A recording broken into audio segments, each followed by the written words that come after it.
எக்காலமூதிடுவோ எரிகோவை தகர்த்திடுவோ தரின் நாமம் உயர்த்திடுவோம் கல்வாரி கொடியேற்றுவோம். எக்காலமூதிடுவோம் எரிகோவை தகர்த்திடுவோம் கர்த்தரின் நாமம் உயர்த்திடுவோம் கல்வாரி கொடியேற்றுவோம்.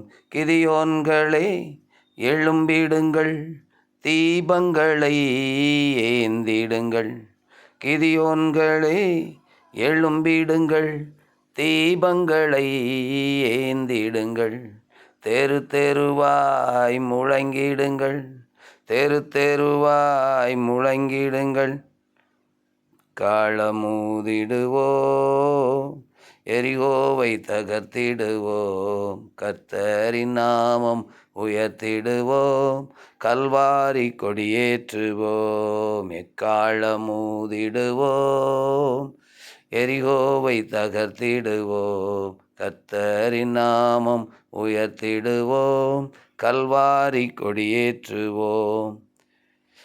கிறிஸ்துவுக்குள் பிரியமானவர்களே, ஆண்டவராகிய பிதா குமாரன் பரிசுத்த ஆவியின் திரியேக நாமத்திலே உங்களுக்கு என் அன்பின் காலை வாழ்த்துக்கள். இந்த நாளிலும் கூட நாம் மறுபடியுமாய் தேவனுடைய வல்லமையால் உபயோகப்படுத்தப்பட்ட மனுஷனாகிய கிதியோனை குறித்த காரியங்களை நாம் தியானிக்க இருக்கிறோம். தேவன் மீதியானியரை அழிப்பதற்கு, மீதியானியரின் சீற்றத்தை இஸ்ரவேலிலிருந்து அகற்றுவதற்கு சித்தம் கொண்டு ஒரு மனிதனை தெரிந்தெடுக்கின்றார். இவனுடைய பேர் கிதியோன்.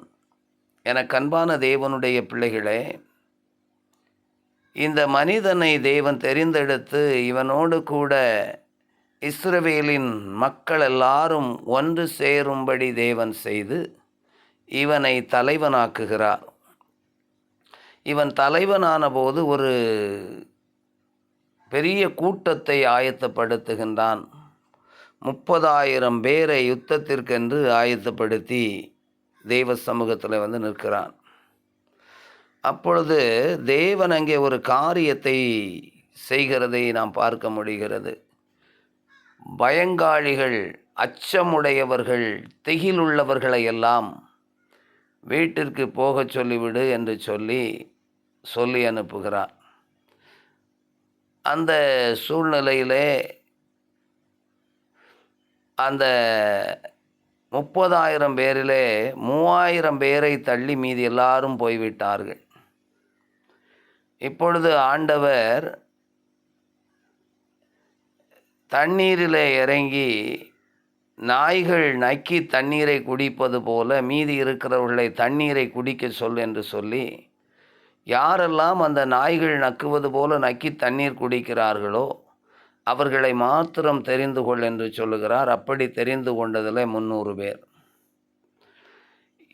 ஏன் ஆண்டவர் இப்படி செய்தார் என்று சொல்லும்போது, எங்கள் பட்டயமும் எங்கள் ஈட்டியும் எங்கள் சுயபலமும் எங்களை ரட்சித்தது என்று இஸ்ரவேலர்கள் சொல்லக்கூடாது என்பதற்காக கொஞ்ச ஜனங்களை மாத்திரம்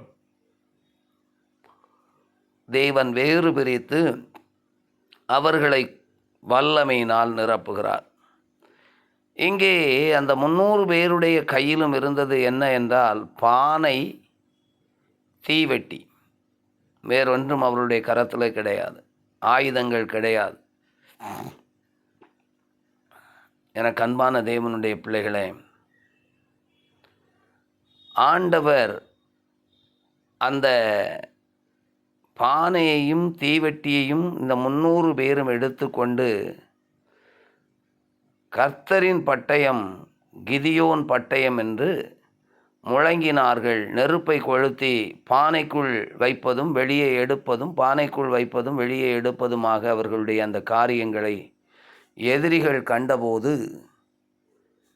ஓடி மறைந்து கொண்டார்கள். என்ன ஒரு சின்ன ஒரு காரியம்தான். ஆனால் இந்த காரியத்தை கொண்டு தேவன் மீதியானியரை முறியடித்து இஸ்ரவேலுக்கு கிதியோனை கொண்டு ஒரு பெரிய ரட்சிப்பை கட்டளையிடுகிறார். தேவனுடைய வல்லமை அதிக ஜனங்களை கொண்டு காரியங்களை செய்வதில்லை. திறமை வாய்ந்த மனிதர்களை கொண்டு காரியங்கள் செய்வதல்ல வல்லமை. கொஞ்ச ஜனங்களை கொண்டு பட்டயமோ புயபலமோ இல்லாமல்,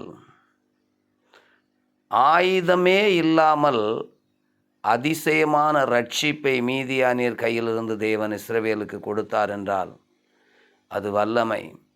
இந்த காலை வேளையில் இந்த வார்த்தையை கேட்கிற சகோதரனே, சகோதரியே, தகப்பனே, தாயே,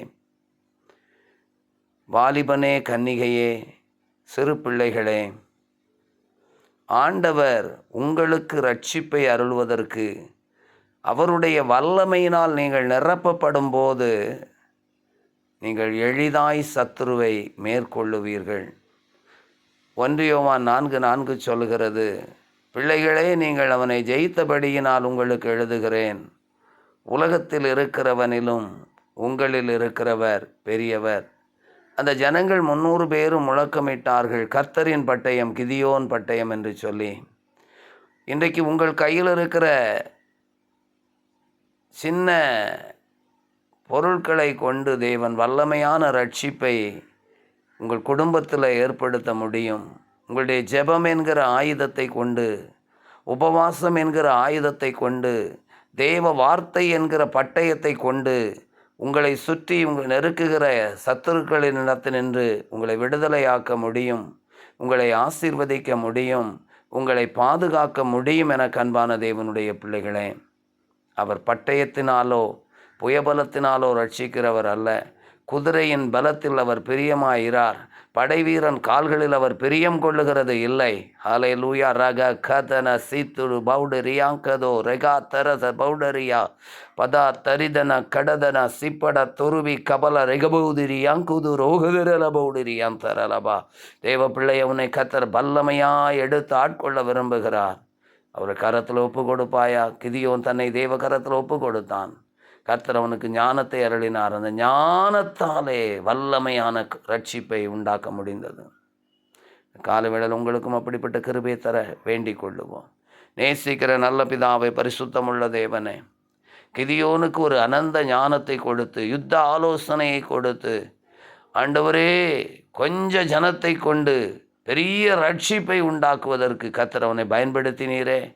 இந்த காலவேளை இந்த வார்த்தை கேட்கிற நம்முடைய பிள்ளைகளுக்கு ரட்சிப்பு உண்டாக, அவருடைய குடும்பங்களுக்கு ரட்சிப்பு உண்டாக, அவருடைய சுற்றி இருக்கிற கிராமத்துக்கு ரட்சிப்பு உண்டாக, அவர் இருக்கிற பட்டணங்களுக்கு ரட்சிப்பு உண்டாக.